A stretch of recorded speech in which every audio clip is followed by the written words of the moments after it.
Hi friends, welcome back to my channel Vasu Kannada vlogs. Friends, ಈ ವಿಡಿಯೋಲಿ ನಾನು ಸಿಂಪಲ್ ಆ್ಯಂಡ್ ಕ್ವಿಕ್ಕಾಗಿ ಹೇಗೆ ರಸಮನ್ನು ಮಾಡೋದು ಅಂತ ತೋರಿಸ್ತಾ ಇದ್ದೀನಿ.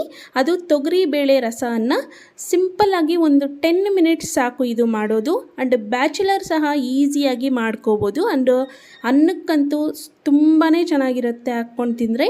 ಫ್ರೆಂಡ್ಸ್, ಇದನ್ನು ಮಾಡೋದಕ್ಕೆ ಸ್ವಲ್ಪ ಇಂಗ್ರೀಡಿಯೆಂಟ್ಸ್ ಇದ್ದರೆ ಸಾಕು. ನಾವು ಮನೆಯಲ್ಲೇ ಇರುವಂತಹ ಇಂಗ್ರೀಡಿಯೆಂಟ್ಸ್ ಜೊತೆ ಮಾಡ್ಬೋದು.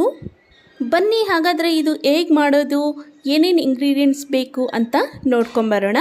ಅದಕ್ಕೂ ಮುಂಚೆ ನೀವು ನನ್ನ ಚಾನಲ್ಗೆ ಸಬ್ಸ್ಕ್ರೈಬ್ ಮಾಡ್ಕೊಂಡಿಲ್ಲ ಅಂದರೆ ಸಬ್ಸ್ಕ್ರೈಬ್ ಮಾಡ್ಕೊಳ್ಳಿ. ಹಾಗೆ ಪಕ್ಕದಲ್ಲಿ ಕಾಣ್ತಿರುವಂತಹ ಬೆಲ್ ಐಕನನ್ನು ಕ್ಲಿಕ್ ಮಾಡಿ. ನಾವು ಅಪ್ಲೋಡ್ ಮಾಡಿದ ಕೂಡಲೇ ನಿಮಗೆ ನೋಟಿಫಿಕೇಷನ್ ಬರುತ್ತೆ. ನೀವು ಮೊದಲನೇದಾಗಿ ನಮ್ಮ ವಿಡಿಯೋನ ನೋಡ್ಬೋದು. ನೋಡಿ, ಇಲ್ಲಿ 1 ಕಪ್ಪಷ್ಟು ತೊಗರಿಬೇಳೆ ತೊಗೊಂಡಿದ್ದೀನಿ, 1 ಟೊಮ್ಯಾಟೊ ತೊಗೊಂಡಿದ್ದೀನಿ, ಒಂದು 5ರಿಂದ 6 ಒಣಮೆಣ್ಸಿನ್ಕಾಯಿ ತೊಗೊಂಡಿದ್ದೀನಿ, 1 ಕರಿಬೇವು ಎಲೆ, ಇದು ಆಗಾಗ್ಗೆ ಹಾಕ್ಕೊಂಡ್ರೆ ಚೆನ್ನಾಗಿರುತ್ತೆ ಕಡ್ಡಿ ಸಮೇತ, ಬೆಳ್ಳುಳ್ಳಿ 1, ಈರುಳ್ಳಿ 1 ತೊಗೊಂಡಿದ್ದೀನಿ. ಆ್ಯಂಡ್ ನೆಕ್ಸ್ಟು ಪೆಪ್ಪರ್ ಮತ್ತು ಜೀರಿಗೆ ಒಂದು ಹಾಫ್ ಟೇಬಲ್ ಸ್ಪೂನನ್ನು ತೊಗೊಂಡಿದ್ದೀನಿ. ಆ್ಯಂಡ್ ರುಚಿಗೆ ತಕ್ಕಷ್ಟು ಉಪ್ಪು, ಒಗ್ಗರಣೆ ಮಾಡ್ಕೊಳಕ್ಕೆ ಸ್ವಲ್ಪ ಕರಿಬೇವು, ಈರುಳ್ಳಿ, ಸಾಸಿವೆ, ಎಣ್ಣೆಯನ್ನು ತೊಗೊಂಡಿದ್ದೀನಿ. ಇಷ್ಟೇ ನೋಡಿ ಐಟಮ್ಸು. ಇದನ್ನು ಈಗ ಕುಕ್ಕರಲ್ಲಿಗೆ ಹಾಕ್ಕೊಂಡು ಬೇಯಿಸ್ಕೋಬೇಕಾಗುತ್ತೆ. ಇದಕ್ಕೆ ನಾನು ಇದು ಬೇಳೆ ಮುಳುಗುವಷ್ಟು ನಾನು ವಾಟರನ್ನು ಆ್ಯಡ್ ಮಾಡ್ಕೊತಾ ಇದ್ದೀನಿ. ಉಪ್ಪು ಇವಾಗೆ ಹಾಕೋದು ಬೇಡ, ಏಕೆಂದರೆ ಉಪ್ಪು ಇವಾಗೆ ಹಾಕ್ಬಿಟ್ರೆ ಬೇಳೆ ಬೇಯೋದಿಲ್ಲ. ಸೊ ನಾವು ಲಾಸ್ಟಲ್ಲಿ ರಸಮ್ಗೆ ಆ್ಯಡ್ ಮಾಡ್ಕೋಬೇಕಾಗುತ್ತೆ. ಆ್ಯಂಡ್ ಇಲ್ಲಿ ಮೇಯ್ನಾಗಿ ಹುಣಸೆಹಣ್ಣು ನಾನು ಟೊಮೆಟೊ 1 ಹಾಕಿರೋದ್ರಿಂದ, ಟೊಮೆಟೊ ಹುಳಿ ಇರೋದ್ರಿಂದ ನಾನು ಹುಣಸೆಹಣ್ಣು ಜಾಸ್ತಿ ಹಾಕಿಲ್ಲ. ಅದು ಹುಣಸೆಹಣ್ಣು ಮಿಸ್ ಆಗಿದೆ. ನೀವು ಒಂದು ನಿಂಬೆಹಣ್ಣು ಗಾತ್ರದಷ್ಟು ಹುಣಸೆಹಣ್ಣು ಸಾಕಾಗುತ್ತೆ. ನೋಡಿ, ಇಲ್ಲಿ ನಿಮಗೆ ಹುಳಿ ಜಾಸ್ತಿ ಬೇಕು ಅಂದರೆ 1 ನಿಂಬೆಹಣ್ಣು ಗಾತ್ರದಷ್ಟು ಹಾಕ್ಕೊಳ್ಳಿ, ಇಲ್ಲಾಂದರೆ ಒಂದು ಅರ್ಧ ನಿಂಬೆಹಣ್ಣು ಗಾತ್ರದಷ್ಟು ಹುಣಸೆಹಣ್ಣನ್ನು ಹಾಕ್ಕೊಳ್ಳಿ. ಈಗ ನಾನು 2 ವಿಸಿಲ್ ಕೂಗಿಸ್ಕೊಂಡಿದ್ದೀನಿ. ನೋಡಿ, ನುಣ್ಣಗಾಗಿದೆ ಎಲ್ಲನೂ. ನೀವು ಬೇಕಂದರೆ ಇದು ಮಿಕ್ಸಿಗೆ ಜಾರ್ಗೆ ಹಾಕ್ಕೋಬೋದು, ಇಲ್ಲಾಂದರೆ ನೀವು ರುಬ್ಬೋದಿದ್ದರೆ ರುಬ್ಬೋದ್ರಲ್ಲೇ ನೀವು ಸ್ಮ್ಯಾಶ್ ಮಾಡ್ಕೋಬೋದು. ನಾನು ಹಂಗೆ ಸ್ಮ್ಯಾಶ್ ಮಾಡ್ತಾಯಿದ್ದೀನಿ. ಮಿಕ್ಸಿ ಜಾರ್ಗೆ ಹಾಕೋದ್ರಿಂದ ಅಷ್ಟು ಟೇಸ್ಟ್ ಅನ್ನೋದು ಗೊತ್ತಾಗಲ್ಲ. ಈ ಥರ ಸ್ಮ್ಯಾಶ್ ಮಾಡಿಕೊಂಡ್ರೆ ರಸಮ್ ಅನ್ನೋದು ಚೆನ್ನಾಗಿರುತ್ತೆ. ಮಧ್ಯದಲ್ಲಿ ಬೇಳೆ ಹಾಗೆ ಇರುತ್ತಲ್ವ, ಚೆನ್ನಾಗಿರುತ್ತೆ. ಆ್ಯಂಡ್ ಹೀಗೆ ಇದಕ್ಕೆ ನಾವು ಸ್ವಲ್ಪ ನಾನು ಹಾಫ್ ಟೇಬಲ್ ಸ್ಪೂನಷ್ಟು ಸಾಂಬಾರು ಪೌಡರನ್ನು ಆ್ಯಡ್ ಮಾಡ್ಕೊತಾ ಇದ್ದೀನಿ. ನಿಮಗೆ ಬೇಕು ಅಂದರೆ ಆ್ಯಡ್ ಮಾಡ್ಕೊಳ್ಳಿ, ಇಲ್ಲ ಸ್ಕಿಪ್ ಮಾಡ್ಕೊಳ್ಳಿ, ಚೆನ್ನಾಗಿರುತ್ತೆ ಸಾಂಬಾರು ಪೌಡರ್ ಆ್ಯಡ್ ಮಾಡಿದ್ರೆ. ಈಗ ಲಾಸ್ಟ್ಗೆ ಒಗ್ಗರಣೆ ಮಾಡ್ಕೊಳ್ಳೋಣ. ಅಷ್ಟೇ ಸಿಂಪಲ್ ಫ್ರೆಂಡ್ಸ್. ರಸಮ್ ಮಾಡೋದು ತುಂಬ ಅಂದರೆ ತುಂಬ ಚೆನ್ನಾಗಿರುತ್ತೆ ಆ್ಯಂಡ್ ಈಸಿಯಾಗಿ ಮಾಡ್ಕೋಬೋದು ಇದನ್ನು. ಈಗ ಒಂದು ಪ್ಯಾನ್ ಇಟ್ಕೊಂಡು ಆಯಿಲನ್ನು ಆ್ಯಡ್ ಮಾಡ್ಕೊಂಡಿದ್ದೀನಿ. ಅದು ಹೀಟ್ ಆದಮೇಲೆ ಸಾಸಿವೆ ಹಾಕಬೇಕು. ಸಾಸಿವೆ ನೋಡಿ ಚಿಟಪಟ ಅಂದಮೇಲೆ ಈರುಳ್ಳಿ, ಕರಿಬೇವನ್ನು ಆ್ಯಡ್ ಮಾಡ್ಕೊತಾ ಇದ್ದೀನಿ. ಆ್ಯಂಡ್ ಮೇಯ್ನಾಗಿ ಇಲ್ಲಿ ಬೆಳ್ಳುಳ್ಳಿ ಸಹ ನಾನು ಸ್ಮ್ಯಾಶ್ ಮಾಡಿ ಇಟ್ಕೊಂಡಿದ್ದೀನಿ. ಬೆಳ್ಳುಳ್ಳಿನೂ ಹಾಕ್ಕೋಬೋದು, ಇಲ್ಲಾಂದರೆ ಸ್ಕಿಪ್ ಮಾಡಿ.